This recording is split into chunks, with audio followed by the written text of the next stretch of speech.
বেছে বেছে হিন্দু মারার কারণ তো একটাই, যে জম্মু কাশ্মীরে যেন অমুসলমান কেউ থাকার হিম্মত না পায়। কিন্তু এর মধ্যেও কতগুলো উজ্জ্বল দিকও আছে যেটা আমাদের মনে রাখতে হবে।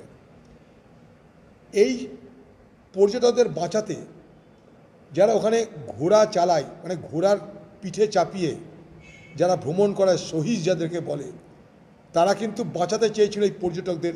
তারা কিন্তু স্থানীয় কাশ্মীরি।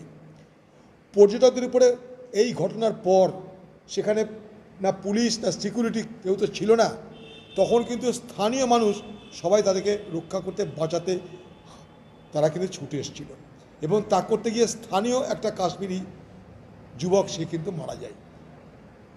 তো বিষয়টা আমরা যেন এইভাবে, এটা হিন্দু মুসলমানের যে ন্যারেটিভ তৈরি করতে চাইছে পাকিস্তানপন্থী সন্ত্রাসবাদীরা, তার দ্বারা যেন আমরা প্রভাবিত না হই। আমাদের কাছে হোক সন্ত্রাসবাদী, তুমি সন্ত্রাসবাদী, তোমার যোগ্য শাস্তি, তোমার জন্য মৃত্যুদণ্ড, সেই মৃত্যুদণ্ডকে নিশ্চিত করুক ভারতবর্ষের সরকার। সেখানে হাজার হাজার সিকিউরিটি ফোর্সেস আছে, সেই সমস্ত অপরাধীদের মৃত্যুদণ্ড নিশ্চিত করুক সরকার। কিন্তু এই ঘটনাকে আবার নতুন করে রং চাপিয়ে আমরা যেন নিজেদেরকে বিভ্রান্ত না করি। যে জম্মু কাশ্মীরে কংগ্রেস আমলে পাথর মারা হতো, এখন কেউ কাঁকড়ও মারে না। পার্লামেন্টে দাঁড়িয়ে বলেছিল ভারতবর্ষের গৃহমন্ত্রী। আজকে দেখুন, আমার বক্তব্য একটাই, যে অকারণে ঔদ্ধত্য দেখানোর কোনো মানে হয় না। আমাকে আইন শৃঙ্খলা পরিস্থিতি ঠিক রাখতে হবে, সন্ত্রাস মুক্ত করতে হবে।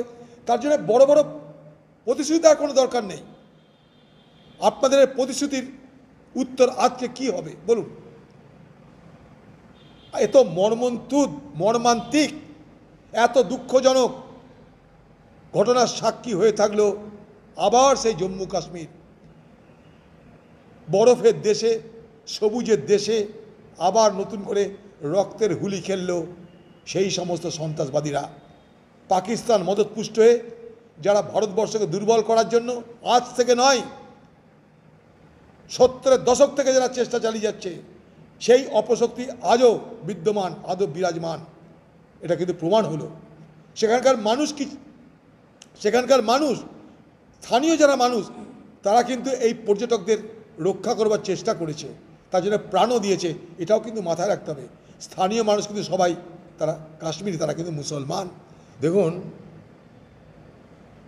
ভারতবর্ষে এই শক্তিটা আজকে নয়, জম্মু কাশ্মীরের ঘাঁটিতে আগেও হিন্দু মারা হয়েছে, ব্রাহ্মণ মারা হয়েছে, পণ্ডিত মারা হয়েছে, যাতে তারা কেউ জম্মু কাশ্মীরে না থাকে। এথনিক ক্লিনজিং যাকে বলে, সেটা এর আগেও করা হয়েছে, পণ্ডিতদের পলায়ন হয়েছে। কিন্তু ধীরে ধীরে যখন আবার সেখানে মানুষ ভরসা রেখে ফিরতে আরম্ভ করেছে, আবার সেখানে পর্যটন শিল্প মাথাচাড়া দিচ্ছে, তখন এই ধরনের ঘটনার মধ্য দিয়ে এক ভয়ঙ্কর বিপদের সংকেত আবার গেল। বেছে বেছে হিন্দু মারার কারণ তো একটাই, যে জম্মু কাশ্মীরে যেন অমুসলমান কেউ থাকার হিম্মত না পায়। কিন্তু এর মধ্যেও কতগুলো উজ্জ্বল দিকও আছে যেটা আমাদের মনে রাখতে হবে।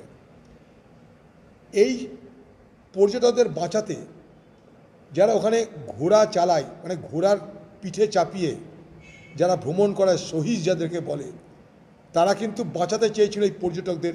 তারা কিন্তু স্থানীয় কাশ্মীরি। পর্যটকদের উপরে এই ঘটনার পর সেখানে না পুলিশ না সিকিউরিটি কেউ তো ছিল না, তখন কিন্তু স্থানীয় মানুষ সবাই তাদেরকে রক্ষা করতে, বাঁচাতে তারা কিন্তু ছুটে এসেছিল, এবং তা করতে গিয়ে স্থানীয় একটা কাশ্মীরি যুবক সে কিন্তু মারা যায়।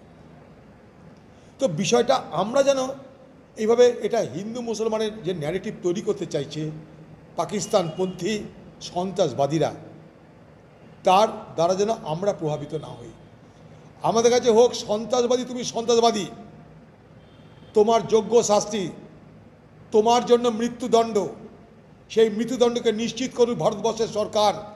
সেখানে হাজার হাজার সিকিউরিটি ফোর্সেস আছে, সেই সমস্ত অপরাধীদের মৃত্যুদণ্ড নিশ্চিত করুক সরকার, কিন্তু এই ঘটনাকে আবার নতুন করে রং চাপিয়ে আমরা যেন নিজেদেরকে বিভ্রান্ত না করি। কারণ যারা মেরেছে তারা পরিকল্পিতভাবে এই হিন্দু মুসলমানের বিভাজনের জন্যই মেরেছে, কোনো ভুল না এখানটাই। তার জন্যে তারা এসছে ওখানটায়। তারা পাকিস্তানের মদতদাতা সমস্ত জঙ্গি গোষ্ঠী, তারা স্বীকার করেছে তারা কোন দলের, লস্কর ই তৈবার একটা অধীন একটা অর্গানাইজেশন, স্বীকার করে দিয়েছে তারা কারা। তারা আজকে প্রশ্ন হচ্ছে যে ভারত সরকার বলেছিল যে জম্মু কাশ্মীরে কংগ্রেস আমলে পাথর মারা হতো, এখন কেউ কাঁকড়ও মারে না। পার্লামেন্টে দাঁড়িয়ে বলেছিল ভারতবর্ষের গৃহমন্ত্রী। আজকে দেখুন, আমার বক্তব্য একটাই, যে অকারণে ঔদ্ধত্য দেখানোর কোনো মানে হয় না। আমাকে আইন শৃঙ্খলা পরিস্থিতি ঠিক রাখতে হবে, সন্ত্রাস মুক্ত করতে হবে। তার জন্য বড় বড় প্রতিশ্রুতি দেওয়ার কোনো দরকার নেই। আপনাদের প্রতিশ্রুতির উত্তর আজকে কি হবে বলুন? এত মর্মান্তিক, এত দুঃখজনক ঘটনার সাক্ষী হয়ে থাকলো আবার সেই জম্মু কাশ্মীর, বরফের দেশে, সবুজের দেশে আবার নতুন করে রক্তের হুলি খেললো সেই সমস্ত সন্ত্রাসবাদীরা। পাকিস্তান মদতপুষ্ট হয়ে যারা ভারতবর্ষকে দুর্বল করার জন্য আজ থেকে নয়, 70-এর দশক থেকে যারা চেষ্টা চালিয়ে যাচ্ছে, সেই অপশক্তি আজও বিদ্যমান, আজও বিরাজমান। এটা কিন্তু প্রমাণ হলো। সেখানকার মানুষ, স্থানীয় যারা মানুষ, তারা কিন্তু এই পর্যটকদের রক্ষা করবার চেষ্টা করেছে, তার জন্য প্রাণও দিয়েছে। এটাও কিন্তু মাথায় রাখতে হবে। স্থানীয় মানুষ কিন্তু সবাই তারা কাশ্মীরি, তারা কিন্তু মুসলমান। কারণ জম্মু কাশ্মীরের অর্থনীতির একটা বড় অংশ নির্ভর করে পর্যটনের উপরে। তাই পর্যটক যদি না যায়, কাশ্মীরের মানুষের দারিদ্রতা বাড়বে। তাই কাশ্মীরের সাধারণ মানুষ তারা কিন্তু চাই পর্যটক আসুক, কিন্তু সেইখানটায় পাকিস্তানের বদমাইশি, পাকিস্তান সরকারের, পাকিস্তানের আজকে যে ISI, পাকিস্তানের যে জঙ্গি গোষ্ঠী, তাদেরকে মদত করে। পিছনে আছে চীন। ভেবে দেখবেন ব্যাপারটা, চীনের মদতে পাকিস্তান, চীন পাকিস্তানের মদতে বাংলাদেশ। আমরা কোথায় যাচ্ছি বোঝার চেষ্টা করুন।